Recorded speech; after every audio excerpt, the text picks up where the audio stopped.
Hi, welcome to 10 Chancery Lane Gallery and to the exhibition 31 Women Artists from Hong Kong. We're very happy to have four of our artists here today to talk about intimacy, spirituality, and cosmologies.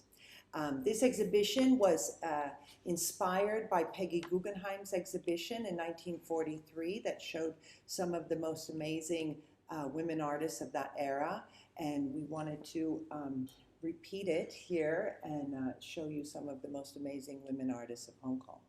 So this subject, intimacy, spirituality, and cosmologies. So I would like to introduce the speaker, Jessica Zoob, who's British, and Wing Po So, who's from Hong Kong, and Gedvile Bunikyte, who is Lithuanian, and Jiaru Wu, who's born in mainland China and lives in Hong Kong. So this subject, I wanted to break down a little bit about the words intimacy, spirituality, and cosmologies. And intimacy, looking at it from the perspective of not necessarily sexuality, but can be, but from the perspective of how intimate your work is and your process is to you, your thinking, about you communicating your soul with the soul of the audience and what that's about. And a spirituality about thinking about, the ideas of, something, a higher vibration that informs your work, right? And cosmologies about you and your existence within the universe and the grander scale of things. So these are all subjects that I love, so I'm very happy to dive into a conversation about these subjects. And indeed that, your works are very much, make me think about that. So I'd like to go deeper into that. So I'm going to start with Jessica.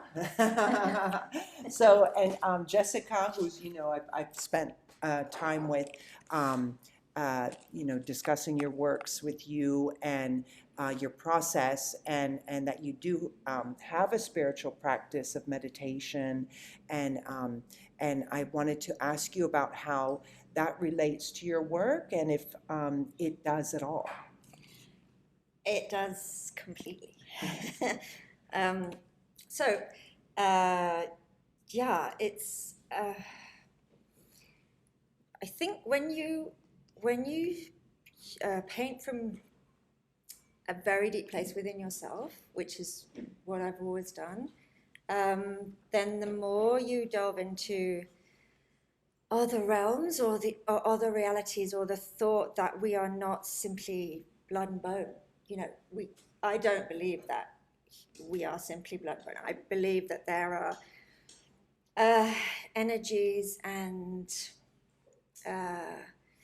not exactly necessarily entities, but energies beyond, and that we are also beyond our physical selves completely. So I really believe that all humans are spirits having a human experience. So, and which means that energy. So if you bring that back into practice, into your work, if you put that energy very with intent into your work, if you try to put your beliefs and your heart and your soul into your work, really in almost a sacred way, in a very precise and intentful way, then there's a chance that the viewer will feel that energy.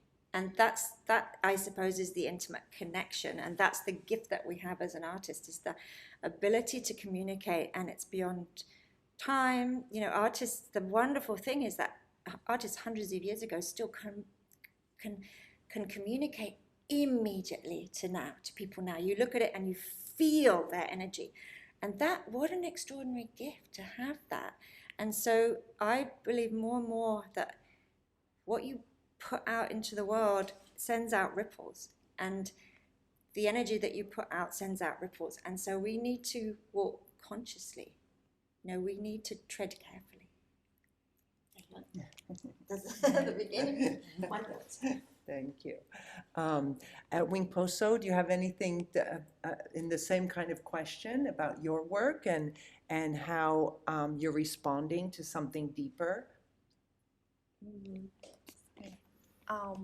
I think it's in many ways it's the philosophy of traditional Chinese medicine that influenced me, and it is the idea that everything is in correlation with the outer universe, and how our body and our body is also has the relationship with the outer universe, and it always fascinates me about how a small body part tells the well-being of our whole body, and very small particles tells the has the answers to the bigger question of the universe. All this also very fascinate me. So I'm going to back up a little bit because I didn't introduce your works, actually. So Jessica, as an abstract painter, right? So we have your work here, which is the dragon and his daughter, and Wing Po So, who's created an installation work which has living plant matter that has been in a cabinet that has been the life extracted from it. Right. So anyways, I'd like you to explain a little bit deeper about that work and what it is. I first started, I had the idea in during a period that where it has the political unrest in Hong Kong, and later on is the pandemic period, and then I think a lot of people kind of lost hope during that time, but I kind of see the lost beauty of this place and the people around us during this very difficult period of time, and that inspired me to really look for the beauties of this city and to learn more about the substance and the organisms in Hong Kong. So I studied and collected species, including plants and algae, fungi, during many times of hikings and scuba divings in Lammer Island.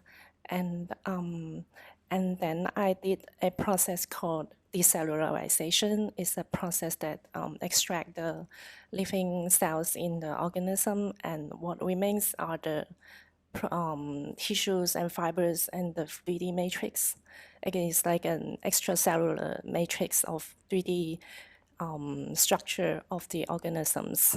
And then and this is a process used in biomedical engineering process for later on regeneration of tissues.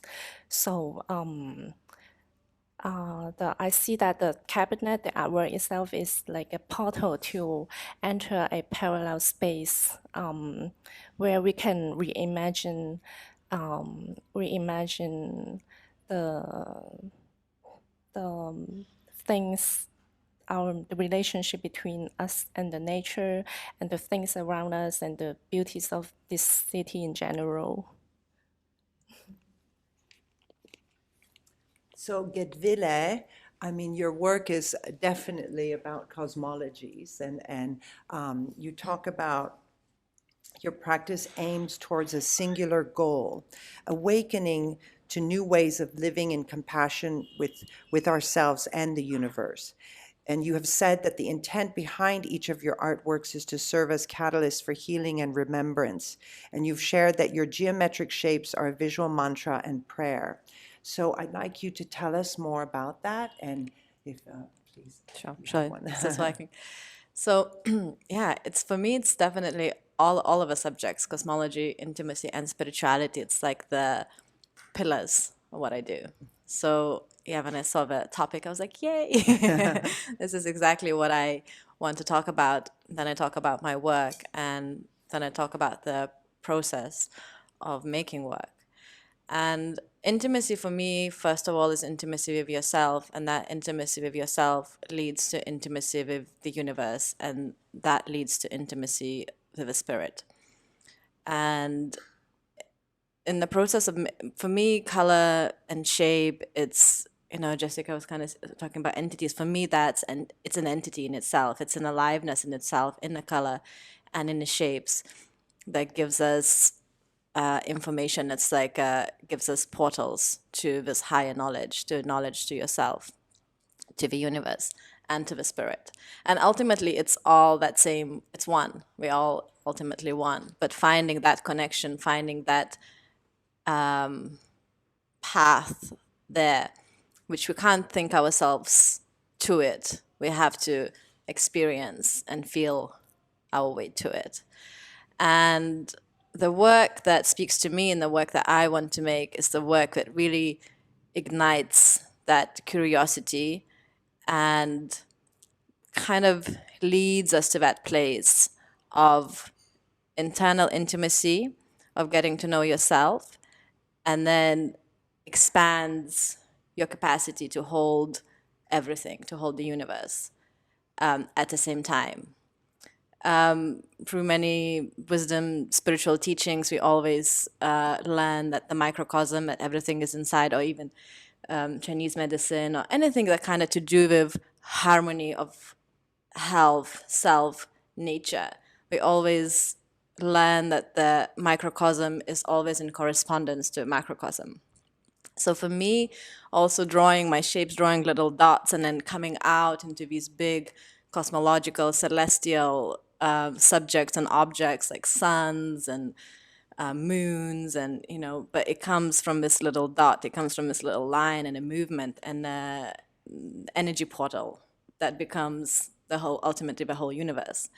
So sometimes people say like my work is abstract or geometric abstraction. For me, it's not really abstract work. For me, it's a vision, but I just don't have a material, a manifested image to kind of go, this is, figurative work. It's nothing that has been seen by the eyes, but it's a vision of my own seeing. So it's not, it's still a reality of some sorts. That's why I call it, say it's a reality for me. And yeah, I think I've answered some of it. Yeah. Okay, so moving along to Wu Jiaru. So Wu Jiaru, who's shown in the gallery with her grad show, her first commercial exhibition, I guess, in Hong Kong. 6 years ago. What, 4 years ago? 6 years ago. 6 years ago. Wonderful. Yeah. So your work of these intertwined bodies, of course, the first thing we think of is intimacy, right? Yeah. It's two people that are in an embrace, but Yes. it's very complex, your paintings, and there's many layers of ideas inside that is not just that, right? Yes. So it's sort of like triggers some kind of questioning. So tell us about your work. Yeah, I think, it's about questioning for me as well. And so many people see two people, like two figures in it, but for me, it's maybe just one wholeness. Like I try to squeeze everything together.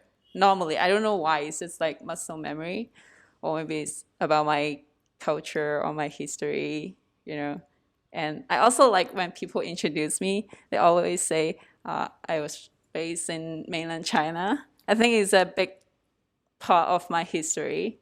And then, I don't know how to say, it's like, they always say not many people do figurative drawing or painting nowadays. And for me, if I don't think and just do something, it's always like a human being. And then I started to reflect on myself why I do that all the time. I think it's related to my very Soviet style artistic training in China. It's like a big part of me, and I wasn't trying to fight against it. I just say flow. Because if you remember, the first time I showed in your gallery, it was an interactive game. Yes. It's a super media arts. I'm trying to be, be trendy and like try to apply different mediums to my art practice. And then I started to pick up painting again since 2019, because I still think my hands are the most direct way to express. Like, it's very instant. So I just started painting again since 2019. And then I started very abstract way. I totally understand when you say like the cosmos and then the abstract way, and my own vision, in my head is so chaotic. It's so abstract and like, yeah, chaotic. And then slowly I shift it back to my old, like the old me, the little me, figurative drawing, still chaotic and twisted. And I also have intimate issues, by the way. I hate people touching me. I never hurt my parents or anyone in my family, if that's an interesting note. And yeah. So, Jessica, I wanted to ask you a bit about, your process, because I know that when I come to see you and your work, that there's a lot of things that have arrived onto your canvases that, it feels like you meant them to be there, but how does that work? Yeah, no, I do. I mean, actually, there's quite a lot of things that people have said that's really interesting. I think one thing I'd first of all like to really clarify is this concept of abstraction or being an abstract artist.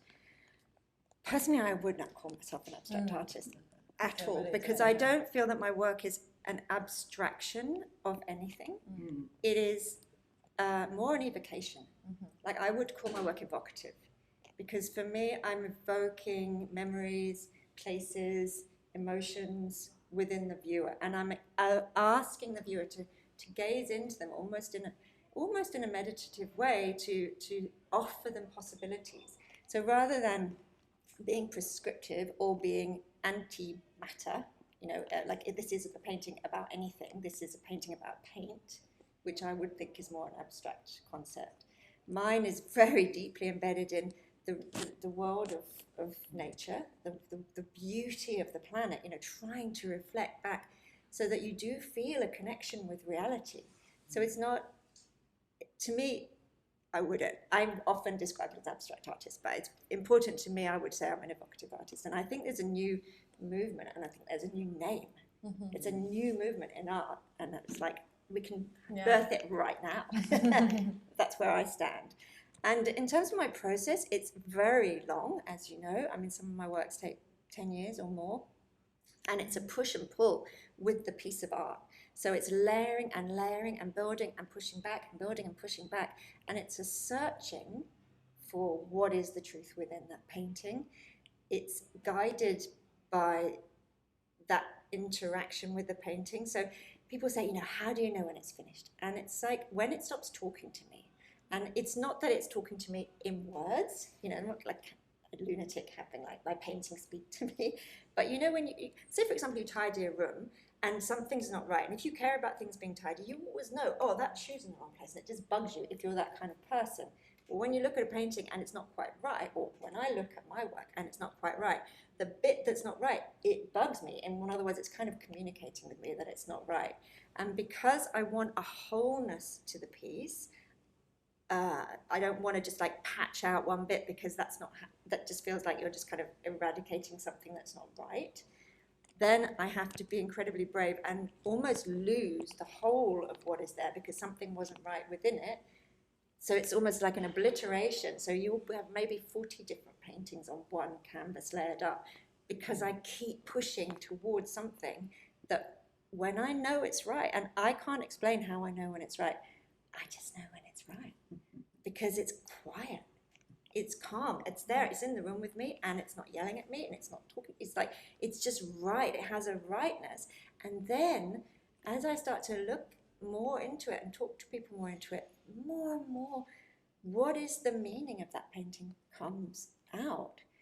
Because it's not a verbal process for me. Like, I'm not doing it and like trying to state a point or like trying to use some metaphor to explain something that I believe, or that's not what I'm doing. It's literally like a totally visual immersion, a totally visual experience.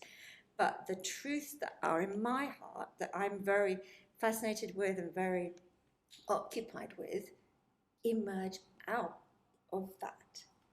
And that's just, to me, that's a magic. That's a piece of magic that I just feel incredibly blessed that they teach me. So, Wingpo, on your work, how do you like find the balance of all these different plant objects, and how long does that process take to make something, you know, that you feel is right, that you've just found the right balance of all these different types of objects and what it means on a deeper level? I collected a lot of species, like a lot of plants, and I study a lot of them. But the question is, many times is about to extract, to minimize, to keep it simple. And I think the process helped me a lot because in this process, very chemical and very I did it every procedure according to was set on the protocol. So the answers just lied on the process because what I sometimes I find it very interesting. It really depends on the results. Some of the organisms they have very fascinated result, and it's just because the appearance actually changes a lot during the process. So some become very translucent, and some they just keep. I need to spend a lot of time to see the changes over time. So I think this helps me to really to decide whether I want to show this species but not the other one. So and then also keep the balance of the whole artwork. So Gedvile, you've shown me your work very early on. I can't remember how many years ago. Also around 6 years ago, I think. Yes, yeah. So, but I noticed that you always use the same similar colors. And I want to know why. Why is it reds and blacks that are, you know, calling you into your work? And is gold new to the work? Yeah, I think it came kind of midway through. So I started very simple. Just first of all, I also wanted to kind of not agree, to support what Jessica was saying. I really relate, I think that's the word I was looking for, relate to the process that she was describing. And for me, it's very similar as well. That's a language I use as well when I describe my work, and then I talk about the process. And yeah, just happy to hear also talking in the same way.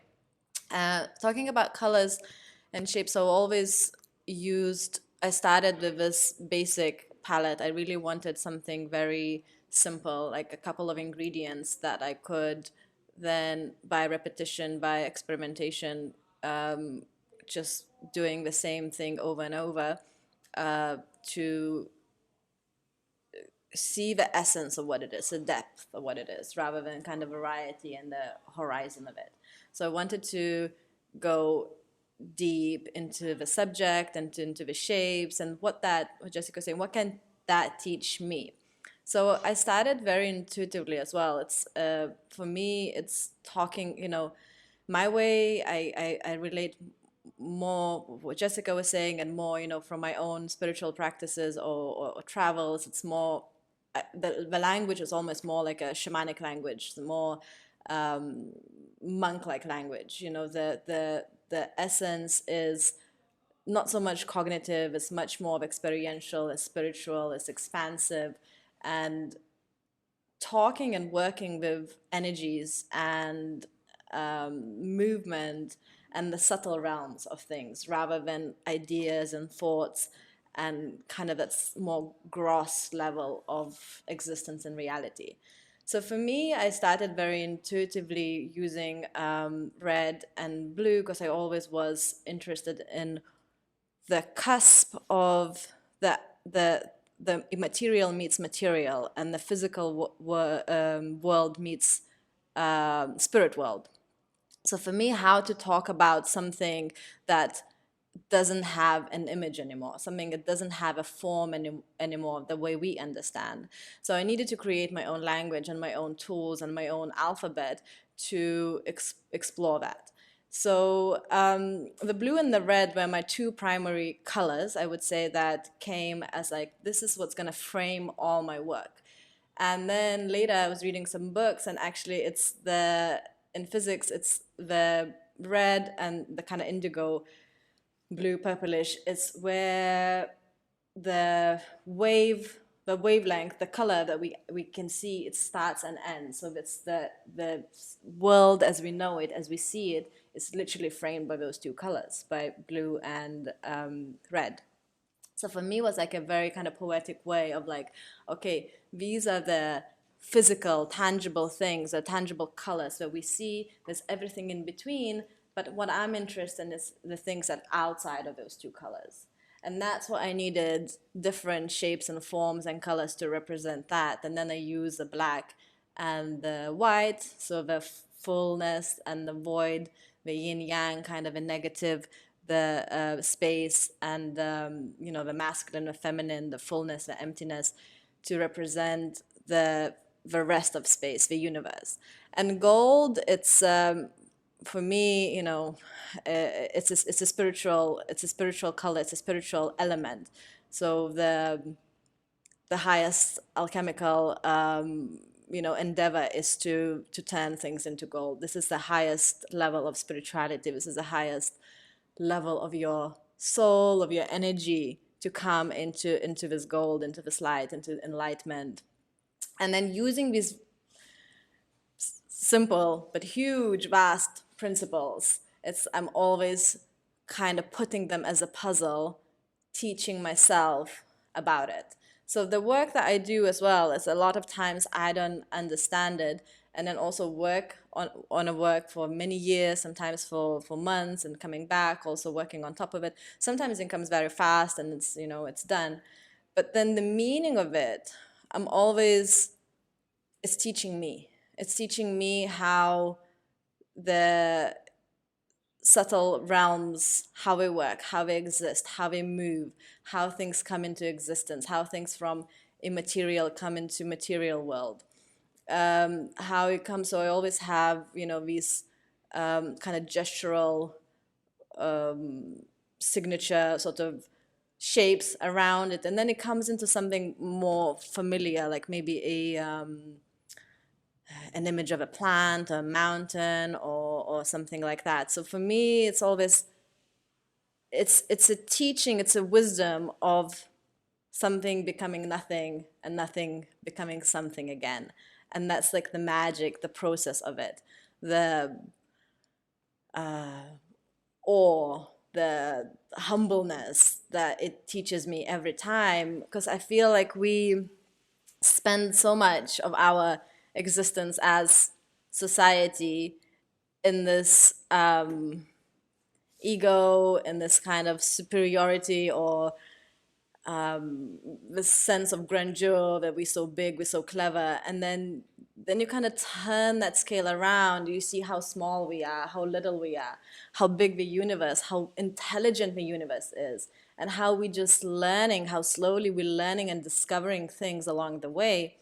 It really shifts that perspective of us being, these kind of rulers of the world, into being just part of that world, being just particles of that world, and instead of us imposing our will and telling how things should be, it's really when we turn that around and listening and learning about the world and how things work, we can go back into that vastness and harmony and power of the universe that already has. The universe doesn't really need us in a way. We need the universe. So we should be building that intimacy, that relationship with the universe for our own expansion, survival, thrival, love, And for me, creativity actually, it's a act of love. So creation is an act of love. It's a very benevolent act. You're making something from nothing, something to appear. So your intention, your energy, your focus, your will bring something into existence. And the universe does that all the time. The universe always creates, it's constant creation. So to me, universe, it's the most benevolent entity there is. It's so much love, so much creation, so much benevolence out there for us if we just connect to that wisdom, to what is. And then from us, I think what is required, what is asked, is to witness. Because witnessing, so I'd say creation is an expression of love, but then witnessing is an expression of creation. So when we witness a universe, when we witness ourselves, and we witness these things that are bigger than us, we start to participate in that creation together in this coherent, harmonious way.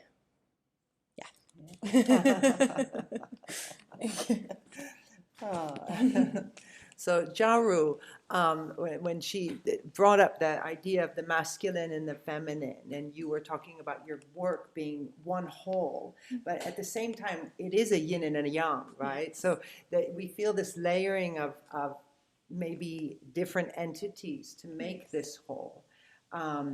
And where is that coming from? And these symbols that just emerge. Yes. I feel like you already expressed everything. I wish I were that good in words. I totally agree. Yeah, I don't know. Yin and yang is more, for me, it's about balance. So I trying to find that moments I realize the image I'm creating is reach that point of balance. Sometimes you just know, right? I don't know how to explain it, but I don't like very binary statements. So for me, the grayer it is, the better. Like more layers, more uncertainty, chaotic, and yeah. Most of the time, I just follow my hands, like follow my body, let it flow. Yeah, I didn't even think about the theme or the topic before I started the painting. I just pull out some tarot card, or ask like any poker card, like any signs I saw in a reality. It's like, okay, that's a sign. Let's do some painting today. Yeah. Like a child. Yeah. And a beautiful way that I was incredibly inspired by my children when I started to paint, because my children were painting, and they paint totally for the joy of it. Yes. They're not painting for the outcome or the result or anything. They're painting for their own pleasure in the process of making it, and it changes. So my daughter was so excited to say, "Mommy, come and see. There's a horsey." And I was a bit busy, so I didn't go for about 5 minutes. So then when I came to her, I said, "Anna, where's the horsey?" And she's like, "Oh, Mummy, horsey's gone." And it's just joy. Yes. Non-attachment. It's like, and that's so beautiful to have that freedom. And I think also what you were saying is like moving to the intuitive, away from the intellectual, away from the theoretical, away from the trying to be within a box or trying to follow a path, but moving into ourselves is a very female energy. It is a feminine energy, and it's been very much, but I just agree, supporting you. It's been very much kind of denied for a long time for us to talk in that way and to be that way. If you're just intuitive and you're not doing it in a purposeful, specific manner, that there's less value to that. Yeah. But actually, when you're more humble and more listening, you're more open to that, as you've all described, that harmony coming in, and that's how we need to live our whole lives. I mean, this is the thing, we're painters, but my mission is like to try to encourage people to just make different choices all the time in how they live. Because if we start to, instead of thinking, as you said, we're the master race, like we can do anything, we can have anything, we can grab anything, actually we're just making a horrendous mess. If we started to be more female, and that's not gender, it's like more feminine energy yeah. towards how we treat the planet, Yeah. more nurturing, more caring, more in awe of it, Yeah. rather than thinking it's just there for our pleasure, just there to be Consumed. polluted and consumed.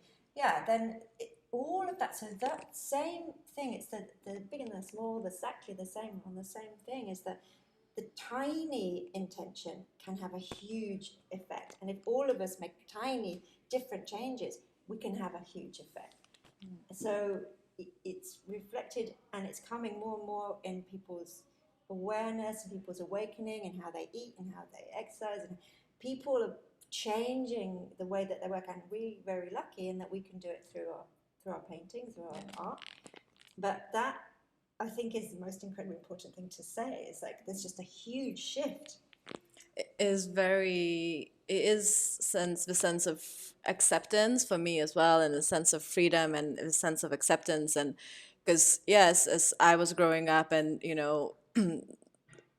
the masculine energy is the energy that most structures are built on. So you kind of, if you want to participate, you have to choose. Do you want to forsake your natural inclination of being to change yourself to participate in something that works, that exists in this kind of masculine way?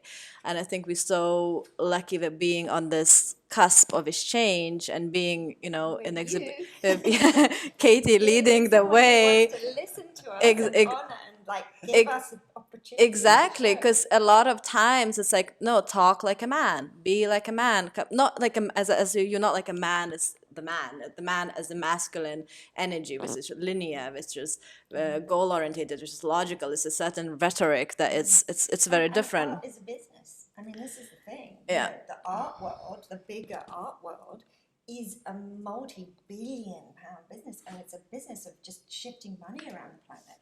The value of the actual art. There's a complete crazy situation going on in the world, and that is driven by business. There's huge money at stake. So which is also a masculine energy. Which is I don't know.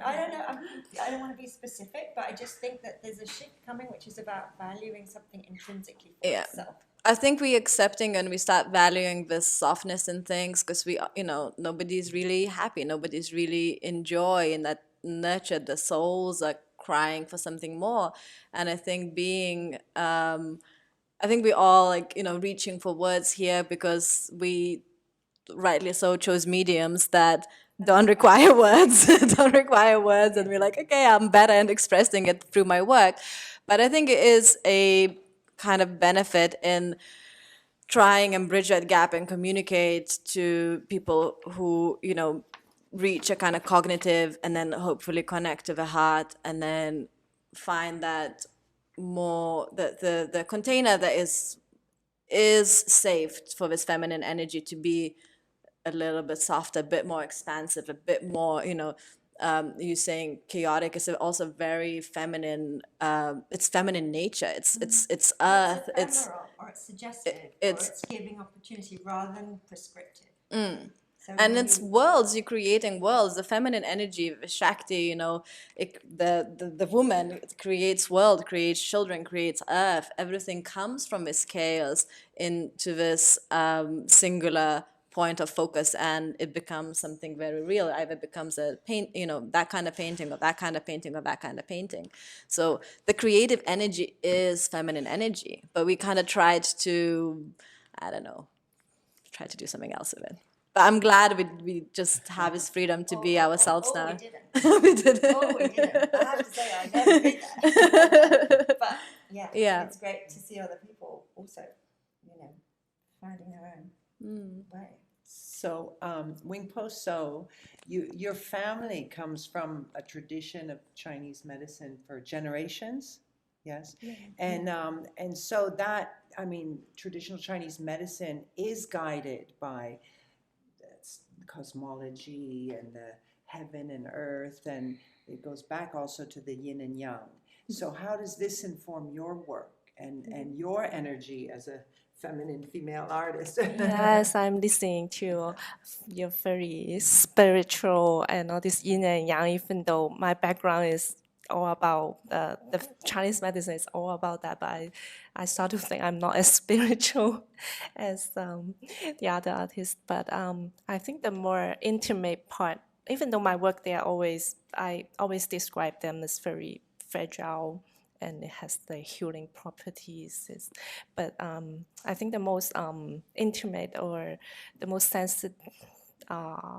sensitive part of my artwork is that the experience of growing up in a Chinese pharmacy and all this experience that influenced my work is I always think that my family always contained in a very small pharmacy space, but we have all the understandings of the nature as the pharmacy is like a microscopic version of the whole nature, and we have the shop is like a telescope for me to look for it and to understand and the world outside, and it is also a bridge for to understand the relationship between man and nature,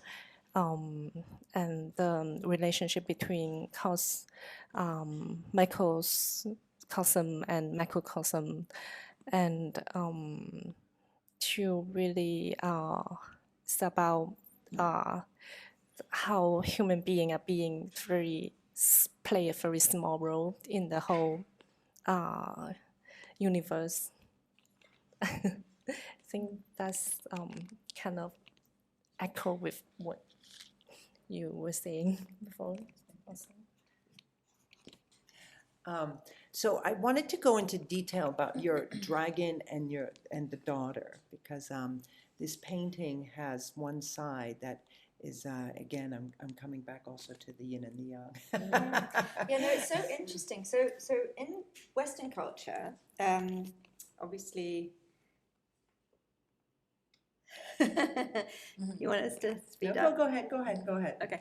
So in Western culture, the dragon is traditionally frightening. It's frightening, you know, the dragon is the bad thing and you go and kill the dragon and everything like that. And so when initially you might look at the painting from a Western cultural point of view, it's like, oh, that's a really confronting, frightening image. Obviously, other cultures, and particularly Chinese culture, has a totally different idea about a dragon, which is also really interesting because the whole point of the paintings are not supposed to be prescriptive. But the idea is with the chaos, if you like, the chaos of the dragon side, the daughter is gazing towards the chaos, absolutely serene, absolutely calm, because she's steady. She isn't frightened of the chaos. In fact, her calm energy is almost soothing. If you look down the side of the dragon, it's her energy is making it softer and beautiful. But also, you can think of it this, even though a dragon is just a dragon is neither good nor bad. A dragon is a powerful mythical creature, and a dragon can also be Mother Earth energy. It can also be deep female powerful energy. And if you're fighting a battle, like, who would you rather have on your side than a dragon? You know, who would we want to embody? Like, let's just be dragon women. You know, it's like, it's a powerful symbol. So it's also, it's complicated because it's saying you don't have to fear the frightening thing or the darkness or anything like that, because you can find your stillness within chaos.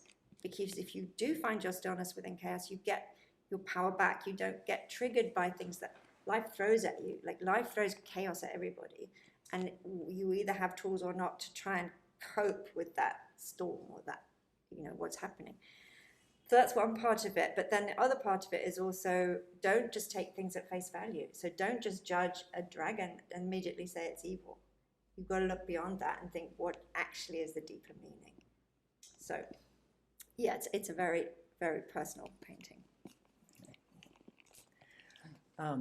Okay, so you know, for 20 years now, I've been promoting art in 10 Chancery Lane, and it's been a wonderful journey of, you know, meeting of souls and sharing that soul with other souls.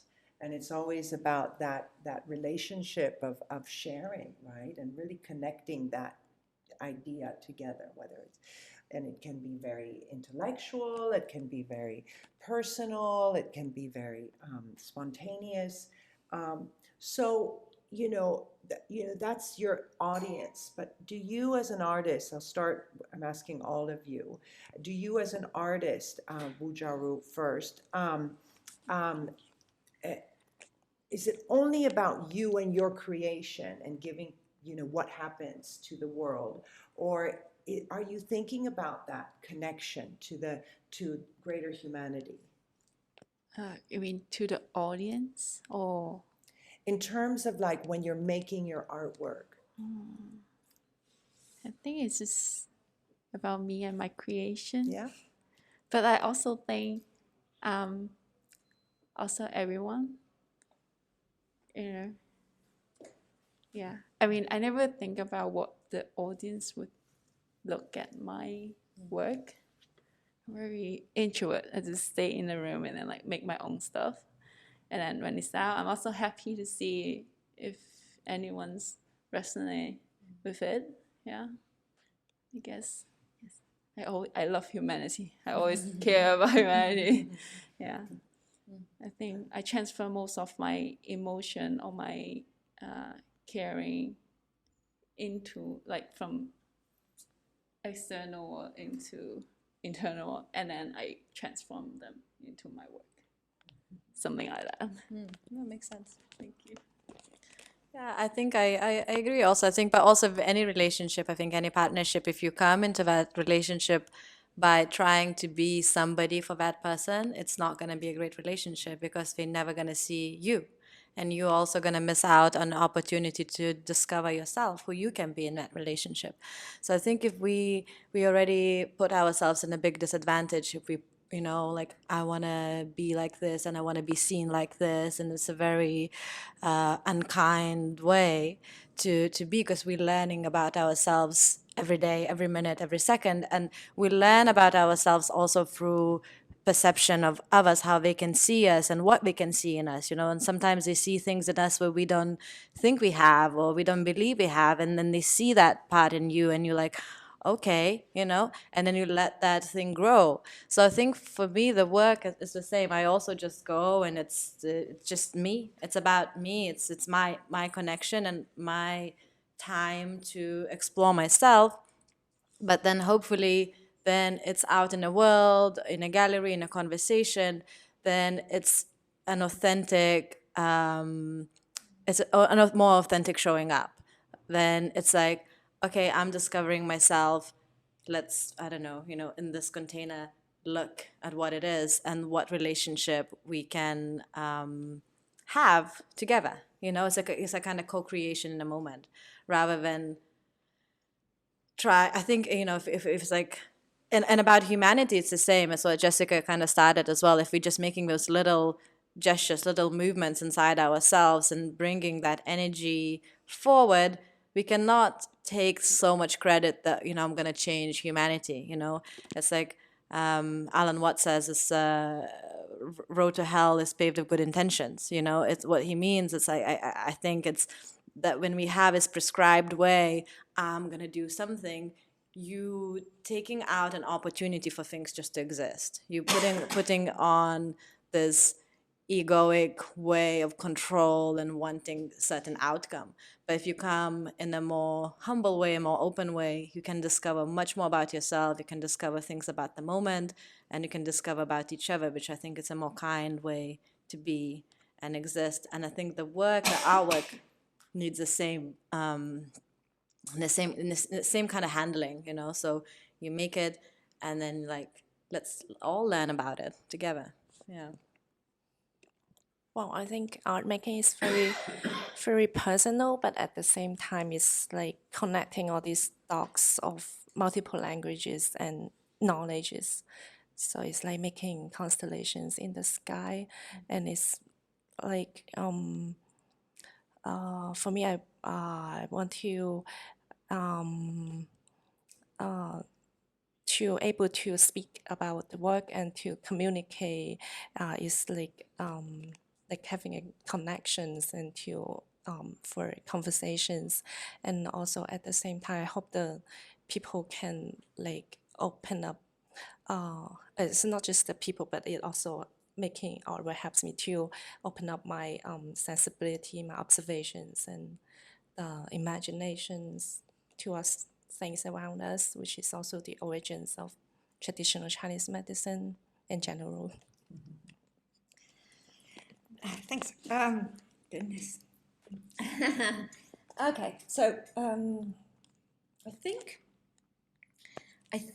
if we're honest, being an artist is unbelievably, completely self-centered process. I think if you don't completely embrace that you're going to speak your truth, that you're going to stand in your freaking power and say what it is that you want to communicate and believe it and stand by it, and like, I think that there has to be this element of complete self-centeredness, actually, to really, you want to stand up and say you're an artist, you have to just stand up and say you're an artist, and you have to practice standing in your power, like stepping into your power, because that's, if you don't ring true, it's not going to ring true. If you don't really put your complete conviction into it, it's not going to ring true, it's not going to communicate. So I think in the process of making it, you have to just go deep. You don't have to think about anybody else's opinion of it. You don't have to think whether you're going to please. You don't have to think, oh, I made these paintings and they all sold really well and everyone loved them and now I've got to make that kind of work, or, you know, that's going to be great. You have to just be completely stripped bare and completely like willing to follow wherever that work leads you, takes you. Is deeply, deeply freaking selfish. And especially as a mother, I say that because you know, like you just wrap yourself and you lose yourself in that work. But when you've made it and you want to have a voice and you want to try and communicate what you care about, it is important to try to put words onto it, because that's how we can learn from each other. That's how we can talk to each other. That's, you know, so there's two things, and they're both really important. But yeah, that's. Well, I think we could go on forever, but we've run out of time. So thank you so much.